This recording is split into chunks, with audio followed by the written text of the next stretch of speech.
Welcome to New Life Live with Stephen Arterburn. For 35 years, New Life has been transforming lives one at a time thanks to the giving hearts of you, our listeners. Our goal is to provide you with wisdom from God's Word to give you hope and help in life's hardest places. If you have a question you'd like to ask today, our phone lines are open. Call 1-800-229-3000. That number again is 1-800-229-3000. Now here's today's host, Marc Cameron. Hi, and welcome to New Life Live. You're on the show with me today, and Dr. Jill Hubbard and Dr. Jim Burns. Welcome to you guys. Jill, I think you've got some wisdom to share with us this morning. Well, I at least have something to share. So I wanted to share about the idea of milestones. We all know that term. We know that they used to set a stone by the side of the road to mark distance, right? It also is the marking of time. It's a marking of a significant event in our lives. So I was thinking about milestones as I was attending a graduation ceremony over the weekend. And I was also thinking about how milestones and the distance and the time, how it isn't necessarily always a straight path in hitting some of the milestones in life. And I know we really value those because they do something for us, right? They let us know where we're at. But I have a friend whose daughter I've known since she was young. And it's been quite a journey of getting this kid through school with tutors and stops and starts. And even this week before the graduation, it was like, is she going to do it? Is it on? Is it off? Is it on? Is it off? And literally it was almost till the day before. It's like, okay, everybody come, it's on. So we all went. And I appreciate this friend having an ADHD kid, and we've often commiserated. And she's also a single mom, and it's a challenge. And we all want, especially as a single parent, when your job is your kids, you're not even catering to a spouse. Right. We want them to get there. And there's something about, for us parents, if I can just get them over that finish line, it feels like something. It doesn't mean that there won't be more on the other side, but it feels like something. And so I think it's important to remember that life, I always say this, life is not a linear climb. It doesn't always look like we think it ought to, or how we think other people think it ought to. Right? It's really a circling back around like a coil, and we come to the next rung, and we have to circle back around. I loved what the speaker said at the graduation, and she was drawing inspiration from Isaiah 62. And obviously this year there's a lot of talk about graduations. This is the original COVID class. And so she was talking about how God is going to change their names from isolated, struggling, and desolate to joyous, desirable, and overcoming. And in that moment, I just saw such joy on my friend's face, on her daughter's face, like, yay, she did it. And how important it is to celebrate those moments, those milestones, even if it's just for a moment. It doesn't mean there isn't going to be more struggle on either side of it. But even on a crooked path, our kids are eventually getting somewhere. And for us, too, those milestones are important. So pause, because so many times I see people, and it's like, okay, I've done that, now on to the next thing. No, pause and celebrate the milestone. I love that, Jill, and so timely because of all these celebration and milestones that we've got going on right now with graduation, right? And you know, once you reach that milestone, it's the next milestone and the next milestone. But we need to pause, right? We need to stop. In you know, in the Bible, Romans were allowed to have the Jews carry their armor for 1 mile, but then they had to stop, and they weren't allowed to go further than that. Yes. And so it's so important for us to stop, reflect, see where we're at, see where we're going, but just appreciate and celebrate where we are. And we appreciate our listeners here, and we are going to be right back in a few minutes taking some calls. We'll see you on the other side of this break.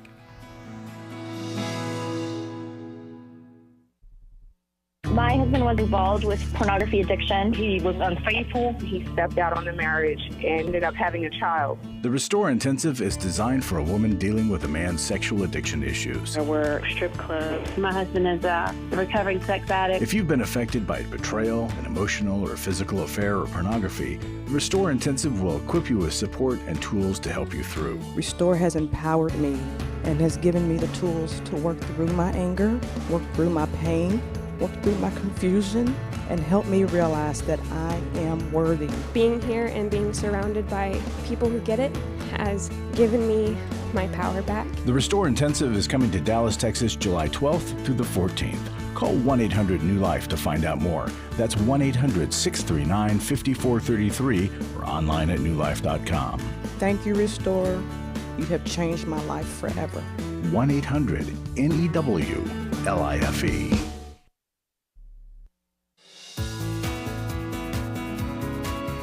To find out more information about New Life or to order any of the resources mentioned on today's program, call 1-800-NEW-LIFE.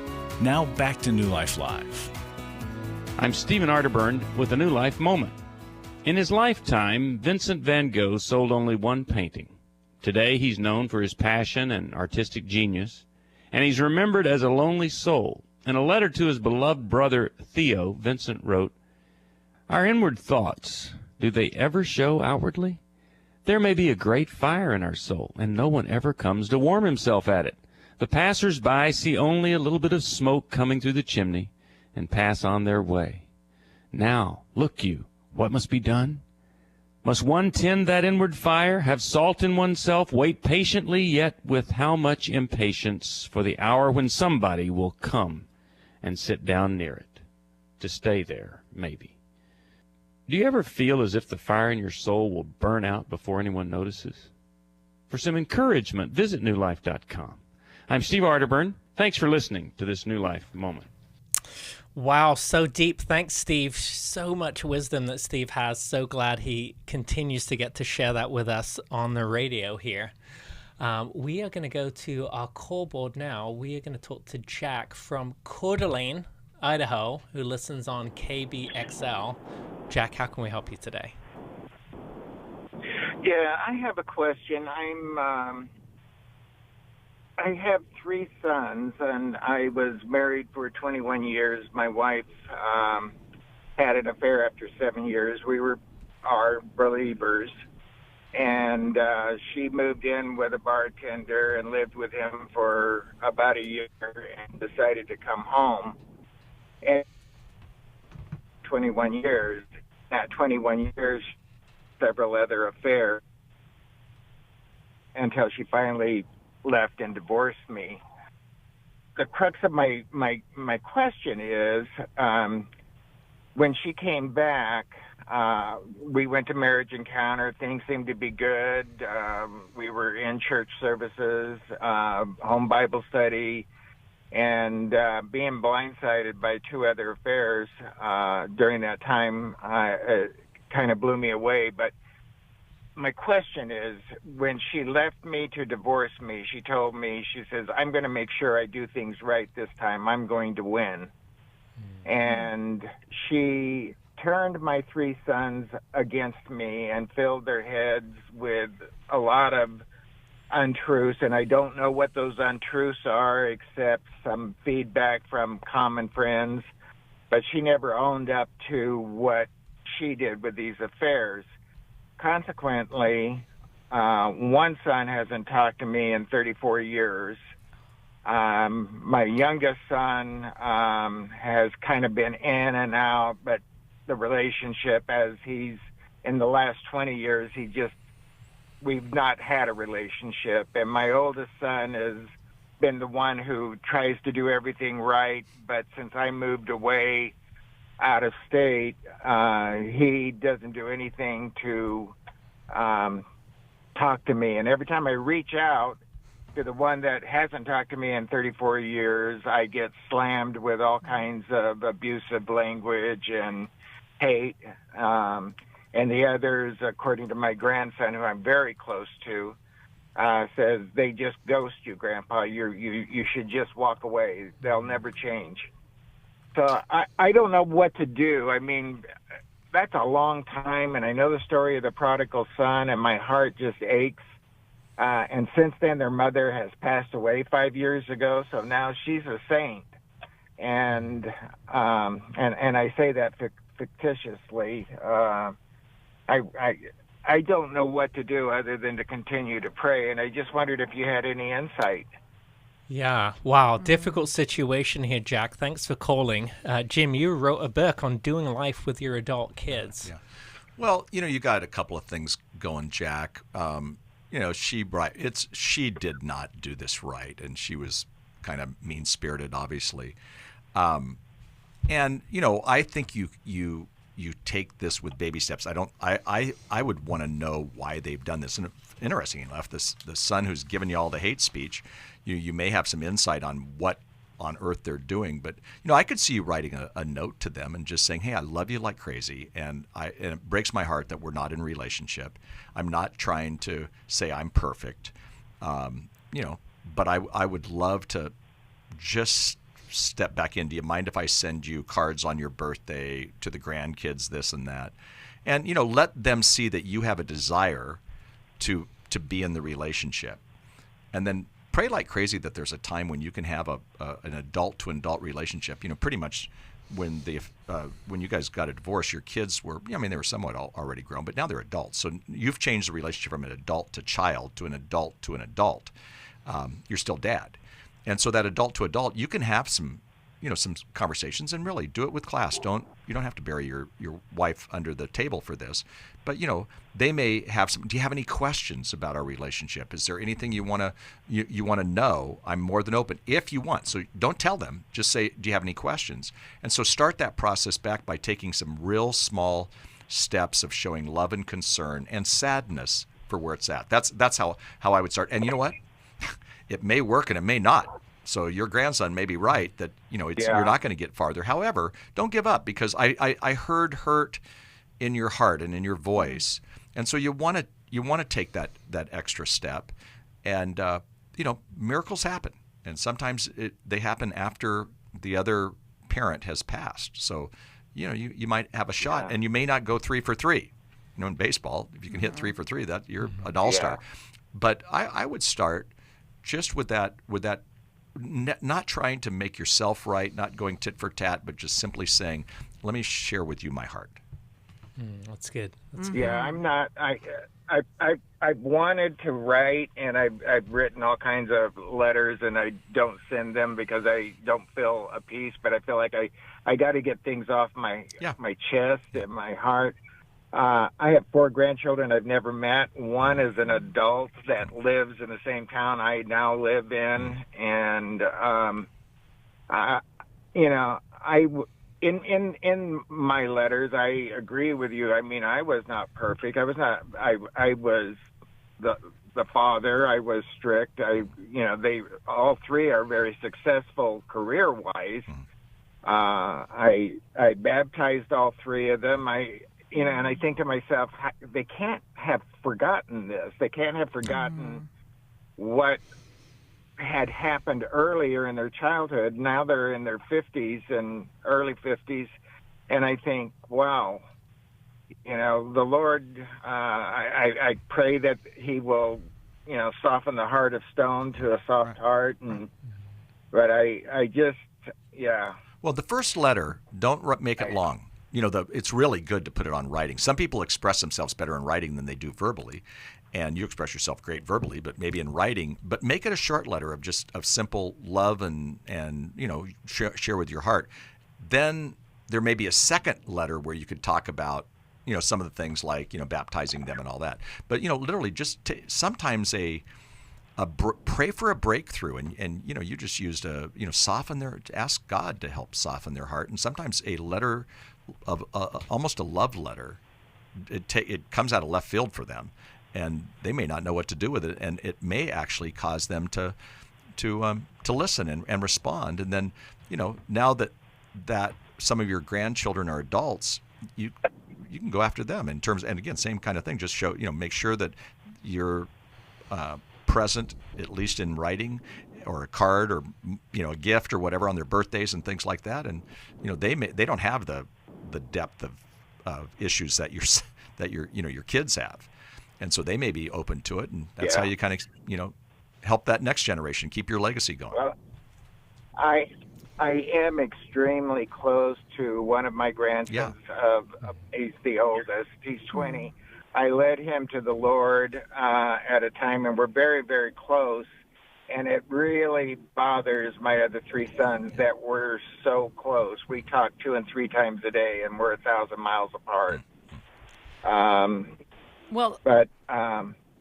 Well, Jack, that seems to be a source of irritation to him too. Okay, well, I love that you do get to connect with at least one grandchild, because I'm so sad for you. This is a lifetime of brokenness and disconnect with your sons, and this is the tragedy of divorce, the gift that keeps on giving, and parents really being very selfish in how they approach. She really weaponized the kids against you, and I'm so sorry for that.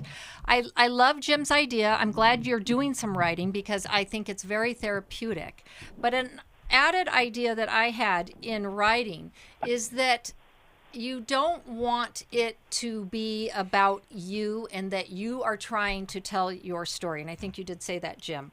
I think to say it's been so many years and I'm concerned about you, right? That you really, at this point, understand that they don't want relationship with you, but that you have care about their healing and moving forward, and that they don't carry these issues and pass them on to their children. And so in that way, if you could be of any help in helping them sort it out, even if it means they need to yell and scream at you and tell you all the horrible things, you're willing to listen and to be there to help them move forward with this. Yeah, this is great advice. And Jack, you couldn't have two of the better people in here. Jim wrote a book called Doing Life with Your Adult Children, and Jill, you wrote a book, co-authored a book entitled Forgiving Our Fathers and Mothers. What might his kids be thinking? I'm curious about that. Well, I think they've been, spun a story, and so they're hurt. In any divorce, there's always a good guy and a bad guy. And I think of my own parents. My dad was definitely the bad guy. He did a lot wrong, but he did always tell me there's 2 sides to every story.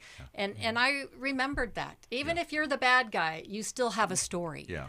And it's sad that oftentimes you see in families where they're really spinning on misinformation.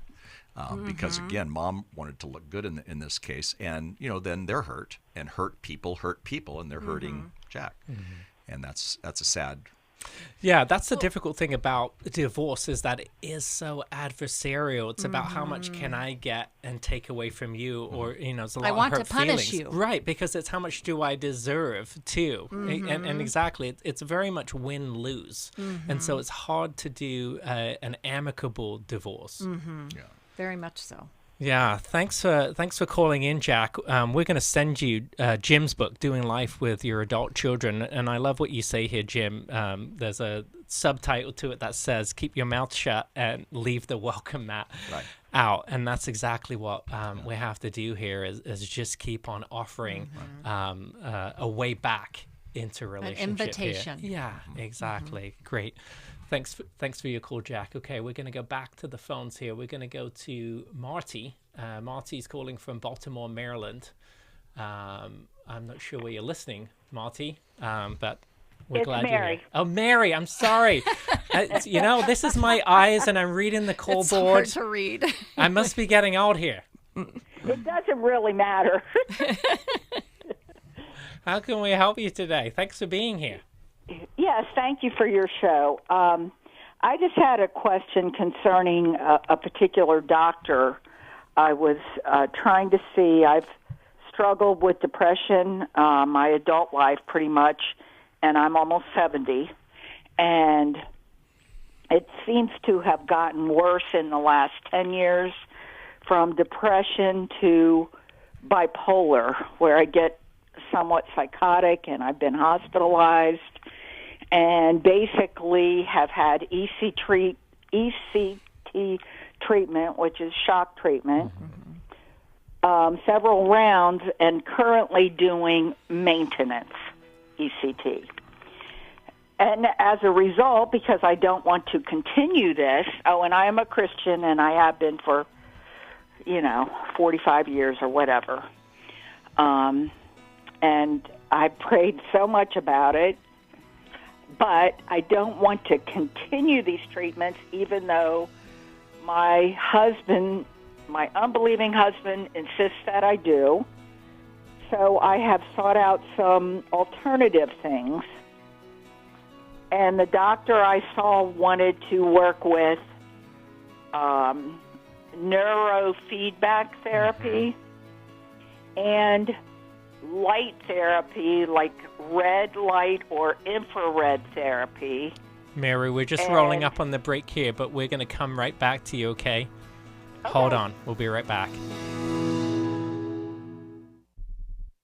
For over 35 years, New Life Ministries has provided help and hope in life's hardest places. We've struggled a lot with communication. I have struggled with anxiety. My wife had a sexual affair with my son-in-law. She said, "Dad, I don't like how you talk to me." New Life focuses on bringing true healing to those dealing with relationship issues, mental health struggles, and addictions. After work, I listen to you, and it just helps me with questions that I'm having with my marriage, with my family. I am so blessed to have New Life in my life.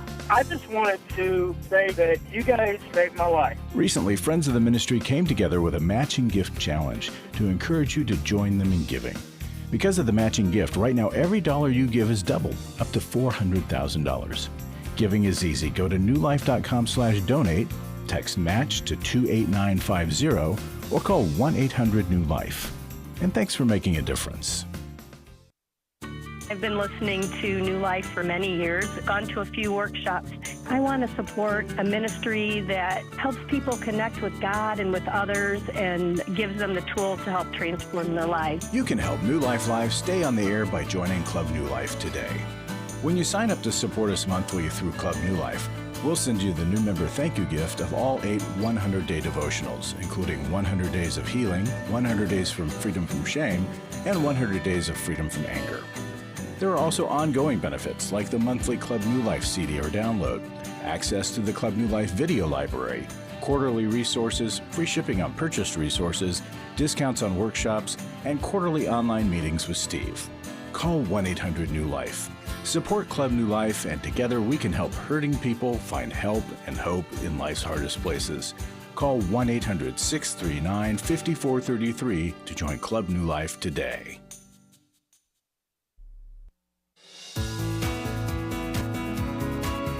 We'd love to hear from you. If you have a question or a comment, call toll-free 1-800-229-3000. Now back to New Life Live.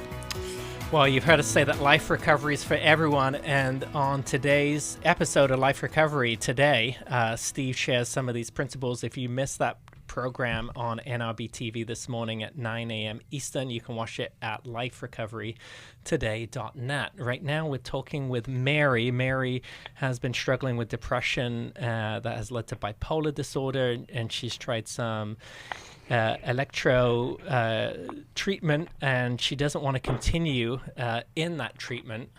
Mary, continue on here what you were sharing with us. Okay.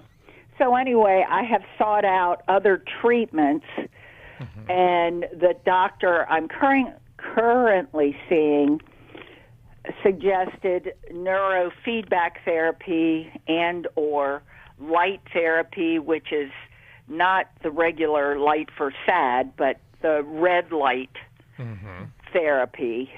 And he wants to do a brain mapping test on me.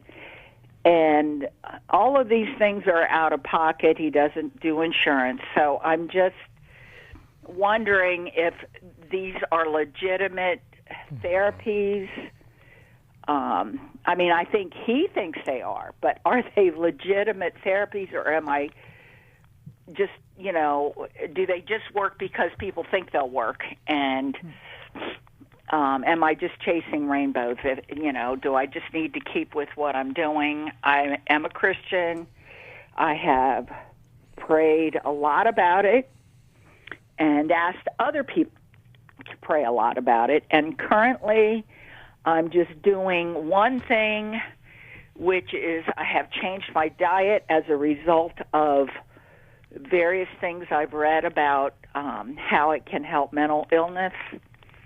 So I have done that, but I didn't know whether I should continue on with this particular psychologist, if this is something that's Mary, may work or not. Mary, you've been through quite a lot, and I love that you are kind of a student of your own illness and really trying to figure out and discover what works. And we always say it's often not just one thing that's going to help. Often there are multiple things that do help. How many rounds of ECT have you been through? Probably at least 4. Okay. And I'm currently on maintenance ECT. Okay. It could be as many as 6 or 7. I really am not sure. Okay. I generally have no recollection after I have it. So of course, there is memory loss with that, but usually about after 2 years, you get a portion of it back. After you've completed, you'll get most of it back. 4 to 6 rounds, that's really not a lot. I've heard people having to do, double, triple that to get the results. Oh, no, but what I'm saying is not doing it 4 to 6 times. I understand. I have had 4 to 6 times of doing it 8 to 12 times. Oh, okay. Got you. Okay. So one of the things that's helpful with people with bipolar is the feedback of people around you. So I understand your husband isn't a believer, but what is he seeing and why does he feel strongly about you continuing in this? I would want that feedback. If you don't 100% trust his feedback, then I would ask friends or kids or people who know you well for their feedback, because that is one of the things with bipolar. It's hard sometimes to recognize oneself and how bad it gets and what the change is. Certainly, his main feedback is, and the reason he wants me to continue with the ECT maintenance, which is every 6 weeks. Every 6 weeks I have one treatment. Is because in the past, I have oftentimes ended up back in the hospital. And then he's scared. To go back. So he's fearful that I will end up back in the hospital. Mm-hmm. And, I can understand that, but by the same token, I don't want to continue because I'm fearful that eventually it's going to cause dementia, And I just think that would be an important thing. That would be an important thing to speak about with that doctor. In terms of trying different things, yes, it can get quite costly, but different people respond to different things. Some people will say, like, all of these things you've mentioned are legitimate. Some people really give them rave reviews, and other people say, oh, it didn't help that much. There's no way to know how you're going to respond without you trying it. And if in between these ECT treatments, and maybe you can just tell your husband, I'm just going to pause right now. That doesn't mean I won't ever go back because I know you're afraid. And reassure him that you're trying to be a stable person and you're trying to participate in that. So that trying some of these other things, let's see. Try one and let's see. Yeah, he's not going to let me pause. That's not... It's something that I'm going to have to do at the same time. So. Oh, okay. Well, you're on your medication too, correct? Yeah. Yeah. Well, when we come back. I'm just on a mood stabilizer. Okay. When we come back, we're going to hear from Jim, and maybe he can give you some advice on the relationship with your husband. This is a really complicated issue because it is hard when we're faced with these out-of-pocket expenses and we're not sure how effective they're going to be. So I think it's a really good question, Mary. We're going to be right back here. Jim is going to give you some of his thoughts here just on the other side of this break. So hold on, and we'll talk to you in just a second here.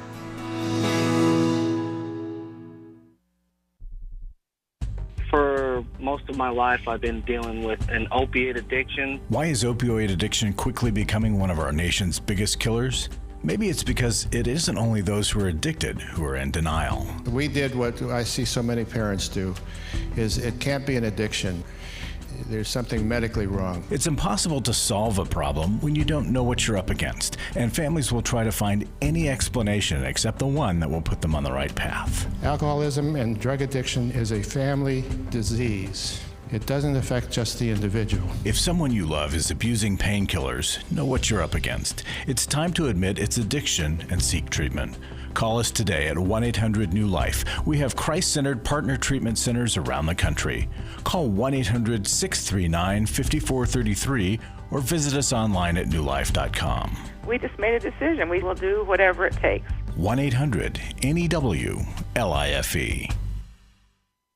Daniel Grossman on coaching. Coaches are really focused on the future and helping people to develop those skills and those strategies to help them move forward in their life.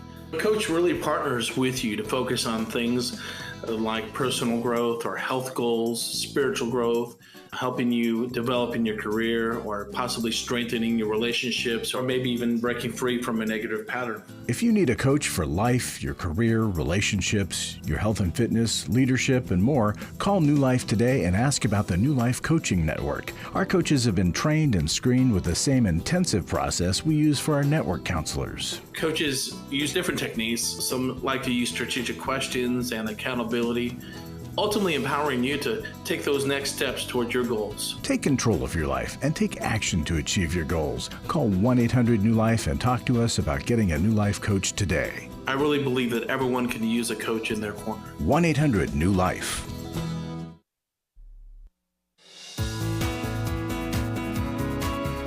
We're glad you joined us for New Life Live.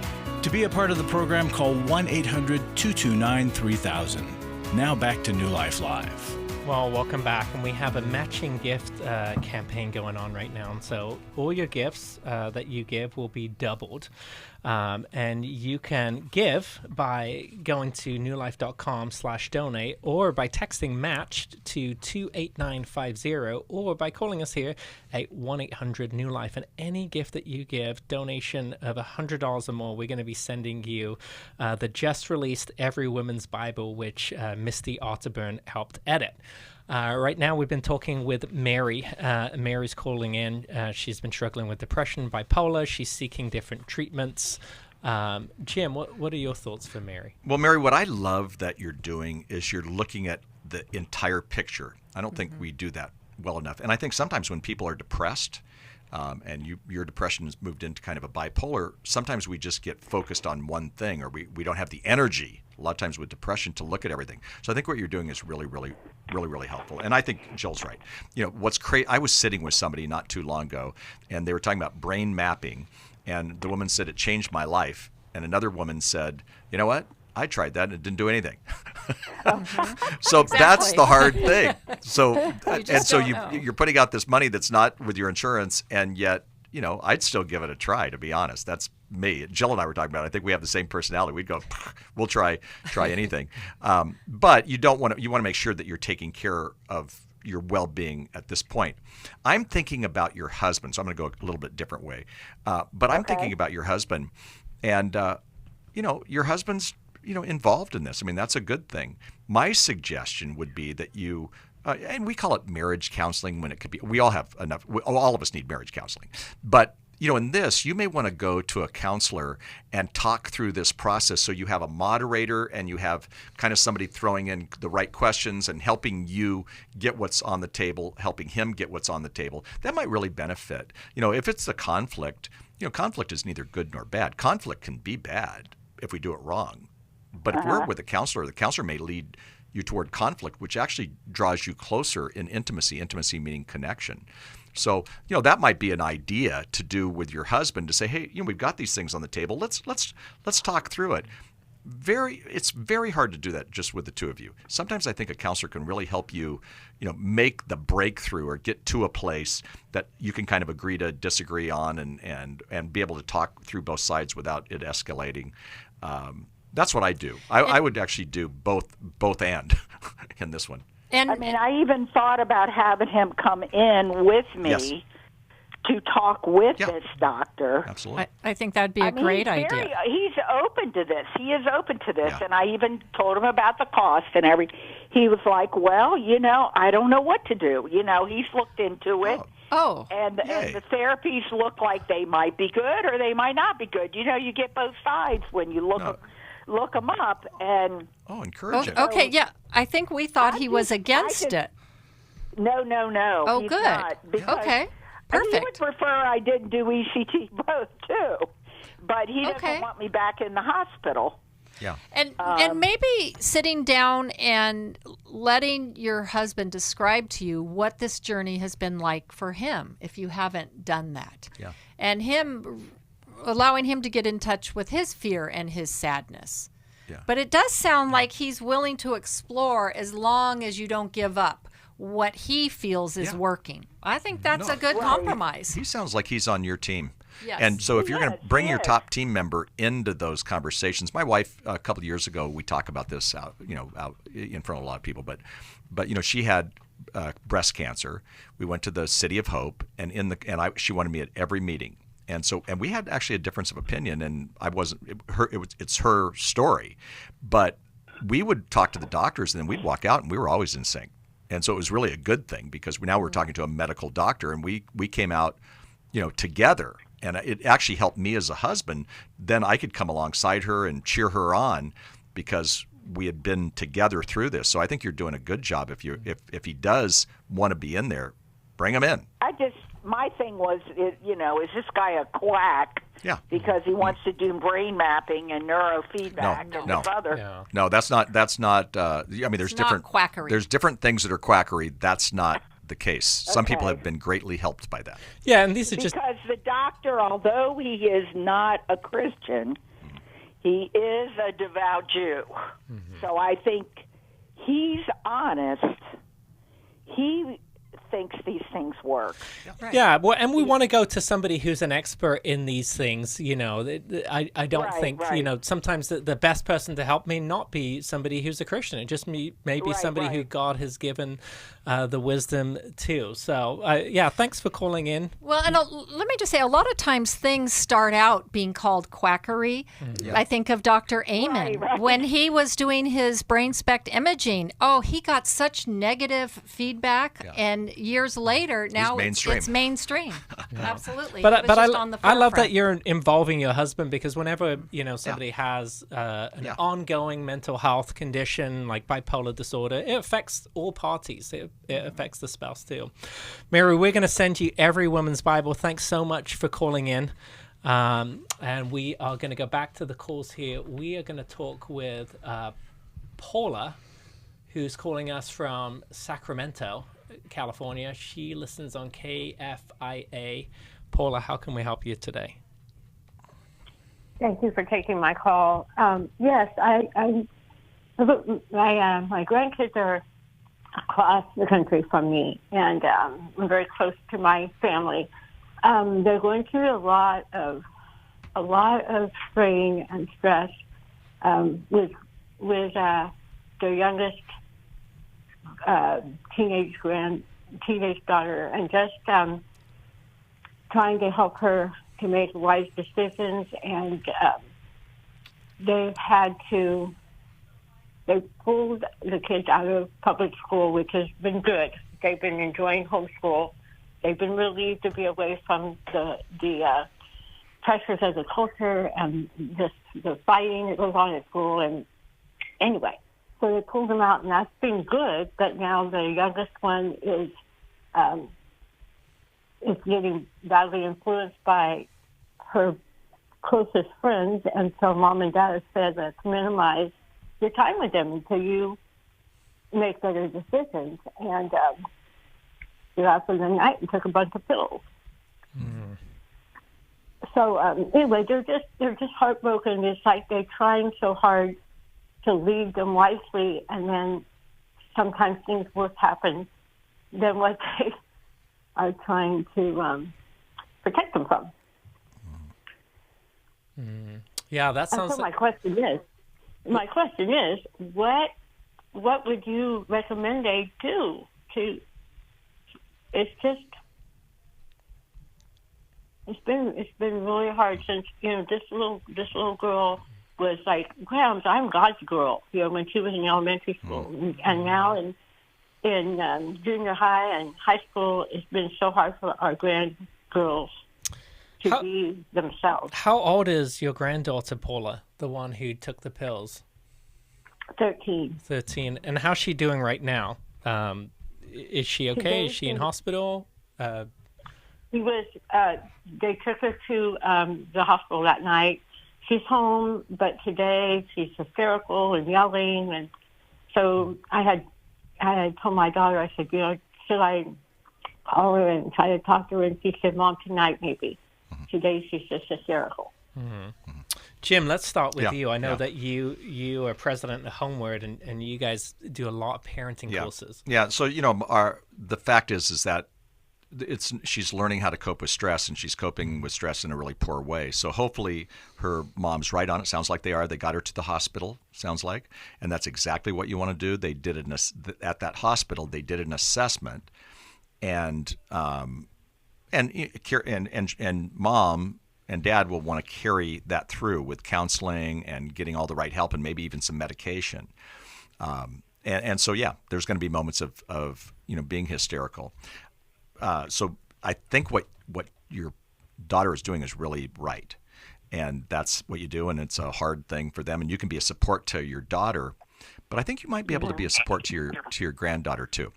What I find is sometimes they need a safe, relationship from far away from grandma, and so I love that you're going to call her, and every call is not going to be great. She's 13. Okay, so it may not be where she just spills everything out and all of her pain, but you just I love you. I'm so proud that you're getting some help. Those kinds of things.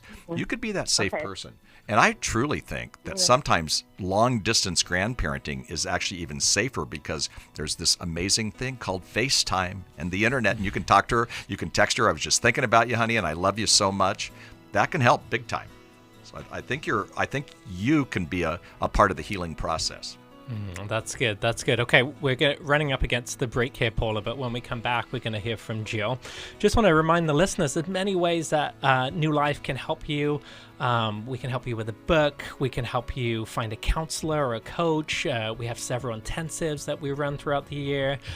We have recovery groups that we can get you connected to, or even like on the show here, free advice if you want to call into the program. So don't struggle alone. Call us 1-800-NEW-LIFE. Let us help you. We all face days where life throws us a curveball and our routines or plans get disrupted. Things we wanted to do are forced to take a backseat to the unexpected demands of the day. If you normally listen to New Life Live on a radio station, well, you might not be able to that day.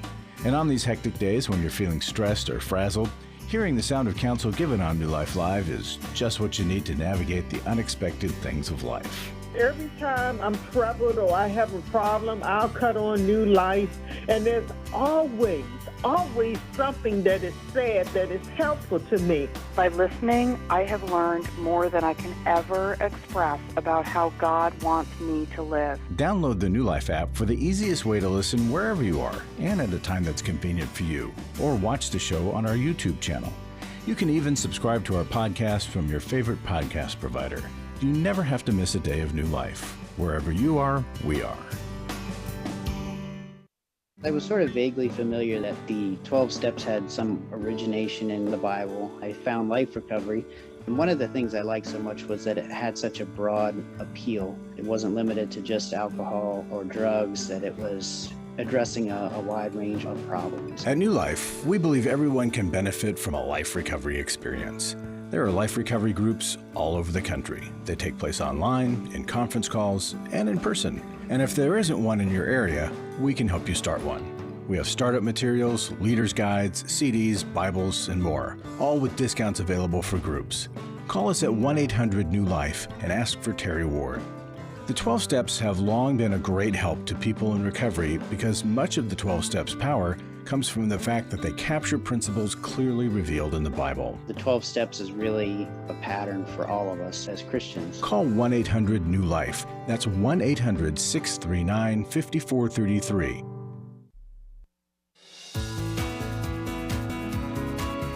To find out more information about New Life or to order any of the resources mentioned on today's program, call 1-800-NEW-LIFE. Now back to New Life Live. Hi, welcome back. And we've been talking with Paula. Paula's calling in about her granddaughter who's 13 years old, going through some struggles here. Her parents have taken some of her privileges away from her friends. Jill, what would you offer? Well, Paula, I love that you're a concerned grandma, and I love, Jim, what you were saying about Paula, you being a safe place for her, and just to hear her. Don't try to correct her. Yeah. Don't try to make it all better. Just ask her how she's feeling. Listen. Just listen. Okay. Yes, that's your most powerful position here. This is such a difficult age, and your kids are doing the right thing by jumping in and addressing it. But there is a balance to this. And at this age, friends are so important. And it's hard, though, when she's chosen friends that have a negative influence on her. But don't underestimate the fact that this girl is vulnerable and is seeking out these kinds of people.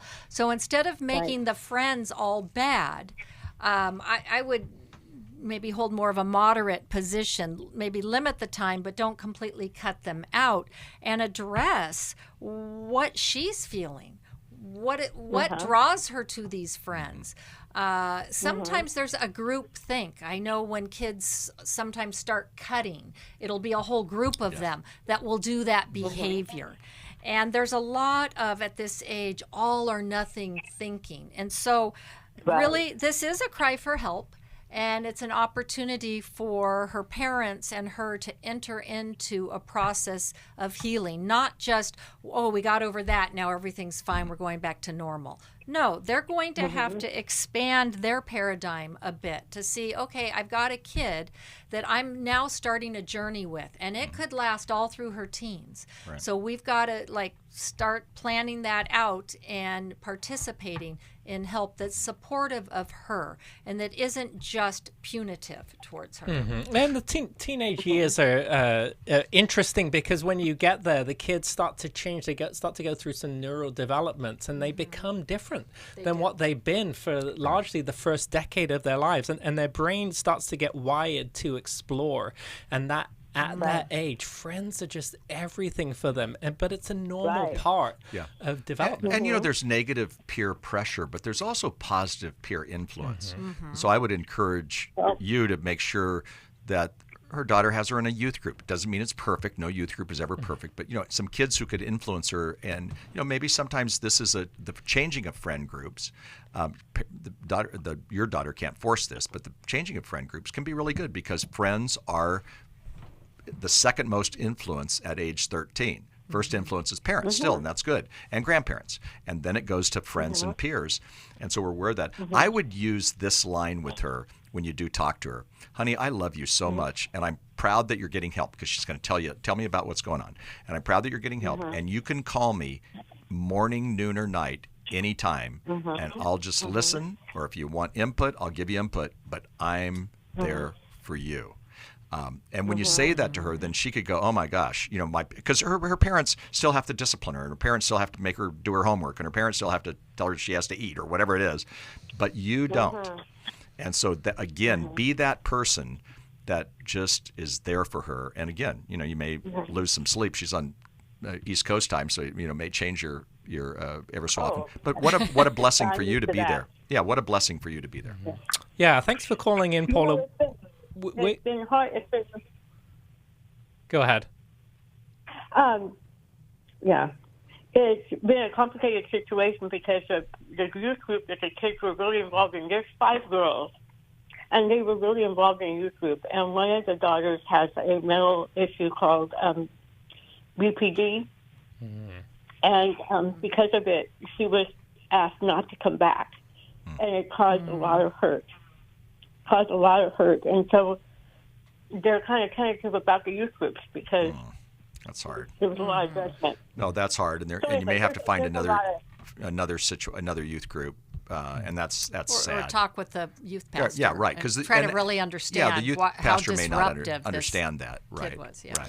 Thanks for calling in, Paula. We're going to send you a copy of How We Love Our Kids. I think that's going to be really helpful to open up these conversations.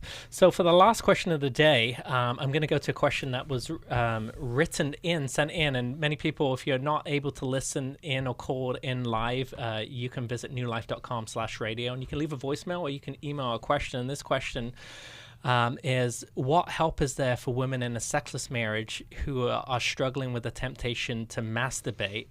Here's the background. My husband and I, married 30 years, have not had sex for 2 years. He's always withheld sex as a form of control throughout our marriage, but never this long. I've been struggling with the temptation to masturbate. This is a really hard and complicated question. Jill, what do you think? This is hard because we want to save ourselves for our husband, just as it's talked about for men. You want to turn those desires toward your husband. You don't want to be self-sufficient and just taking care of your own needs. However, I think it's good to look at, okay, well, why am I thinking about this? Because certainly you can masturbate and it isn't the worst thing ever, but what are you hoping for from that? Right? A lot of times it's just a physical release for stress. But I often talk to women who wrestle with this, and they turn to that, but then they feel incredibly lonely afterwards. And also, how do you do that and not lust and not sin? Right. So I know one person who says, I thank God that my body still works. Okay, so there's a multiple views on this, and there is no direct in Scripture, do not do this. But what it highlights is there's something that's a void, and that's the important thing here. They're having a sexless marriage for 2 years, and I've heard of people having it for 20 years. That is so sad to me. That's not how it should be. But it's really hard to engage when you don't feel safe. And if this husband, looks like the term gaslighting was used, emotional abuse, deception, that's a hard thing to feel safe. And so dealing with the state of the relationship is where you've got to intervene. Yeah. The long-term answer isn't masturbate and now everything's going to be okay. No. It's the long-term answer is getting help for the marriage, because again, a sexless marriage, and people have different libidos and different issues, but there's lots of issues in this one. She wants to get the kind of counseling help, and again, and I say this all the time, the Bible says where there is no counsel, the people fall in the multitude of counselors, there is safety. Get the right counsel here and engage with this. And the answer to her dilemma of her marriage is she's coping with her stress in a way that is working for her. Now, what I would hope that she doesn't move into porn. Like you said, the Bible does not speak to masturbation. There's a very huge part of the church that would say masturbation is a sin because within the Roman Catholic system, that's what they would say. However, if she doesn't have a Catholic background or whatever, and they can't say that's from the Bible, it's just they're a lot of times referring to the issue of lust or porn.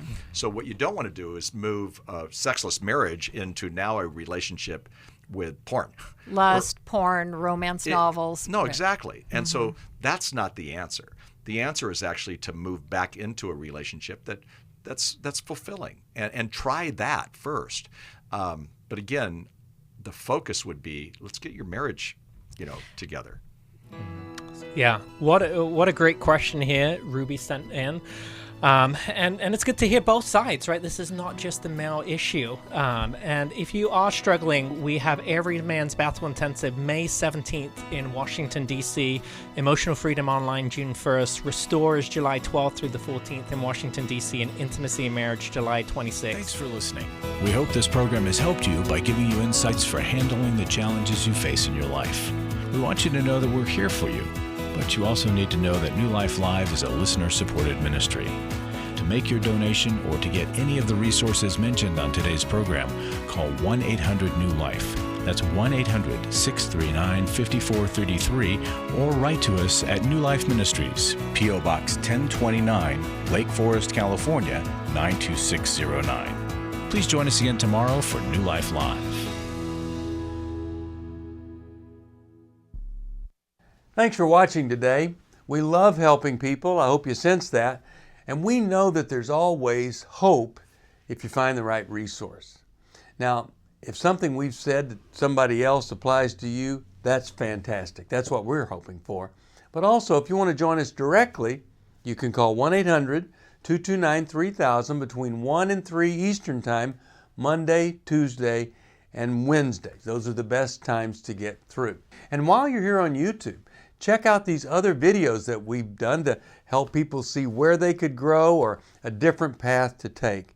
And if you do that, would you give us a thumbs up on the video, and please subscribe to this channel.